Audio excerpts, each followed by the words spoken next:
Penjabat Wali Kota Palembang Ratu Dewa berharap dukungan warga Palembang serta sinergi dari para pemangku kepentingan lainnya. Sejumlah prioritas pembangunan ia siapkan, antara lain peningkatan pelayanan publik, infrastruktur perkotaan, pemerataan pendidikan dan kesehatan, serta memaksimalkan potensi pariwisata.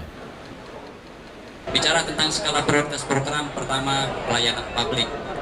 Itu adalah pelayanan publik harus benar-benar kita laksanakan. Yang kedua, infrastruktur perkotaan. Infrastruktur perkotaan dari skala dini, mulai dari bicara tentang jalan, bicara tentang penerangan, dan juga lain sebagainya. Dan yang ketiga yang tidak lupa adalah kita berbicara tentang pemerataan di bidang pendidikan dan kesehatan.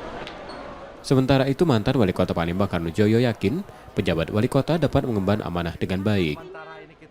Semoga amanah ini dapat sebaik-baiknya dimanfaatkan untuk mengabdikan diri, memimpin masyarakat, memimpin pemerintahan, memimpin pembangunan di kota kita. Kami yakin, karena kami sangat tahu persis